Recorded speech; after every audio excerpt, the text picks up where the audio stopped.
ഞാനേ മുകളിൽ കുറച്ച് തക്കാളി കൂർക്കയും മച്ചിങ്ങയൊക്കെ നട്ടിട്ടുണ്ടായിട്ടാണ്. അപ്പോൾ അതെ തക്കാളി നട്ടതേ ഒരു തക്കാളി കായുണ്ട്. ഒരു തക്കാളി കായ ഉണ്ടായത് എലി പറിച്ചുകൊണ്ടുപോയി. എലിച്ചേട്ടൻ തിന്നു.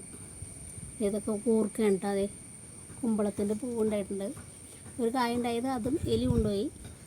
എലി ശല്യം കുറയ്ക്കാനായിട്ട് ഞാൻ എന്ത് ചെയ്യണമെന്ന് ആലോചിച്ചിരിക്കുകയാണ്. അപ്പോൾ അതേ ഇത് മഞ്ഞളാണ് കേട്ടോ. മഞ്ഞളിന് അത്ര ഒരു കുഴപ്പമില്ല. മഞ്ഞളൊന്നും എല്ലിതിലാണല്ലോ കണ്ടോ. ചാക്കിലാണ് ഞാൻ നട്ടേക്കണം.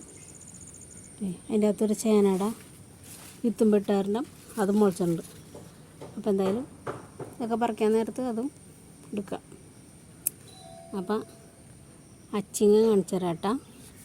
അപ്പോൾ അതല്ല ഉച്ച നടക്ക്. ആ അവിടെ കാണിച്ചു തരാം. അച്ചിങ്ങ കാണിച്ചു കൊടുക്കുക. ഇത് കണ്ടോ, ഇത് നിറച്ച് അച്ചിങ്ങ ഉണ്ടായിരിക്കണുണ്ടോ. കണ്ടോ നിറച്ചും കായ ഉണ്ടായിട്ടുണ്ട് കേട്ടോ. ആ അല്ലിച്ച് കാണിച്ചു തരും കേട്ടോ ഗൈസ്. കണ്ട കാണിച്ചു കൊടുക്ക്. കണ്ടോ അച്ചിങ്ങ ഇത്.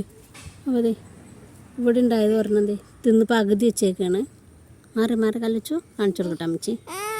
ദേ ഇതുമൊന്നും പകുതി പൊട്ടിച്ചുന്നുണ്ട്. എനിക്കതേ അതിൻ്റെ തൊണ്ട് ദേ ഇവിടെ ഇട്ടേക്കാണ്. കണ്ട ബാക്കി വൈകുന്നേരം വന്ന് തിന്നാനായിട്ടിരിക്കുകയാണ്. അപ്പം ഞാൻ ദേ ഇവിടെയൊക്കെ നിറച്ച് നട്ടിട്ടുണ്ട് കേട്ടോ അച്ചിങ്ങ. കണ്ട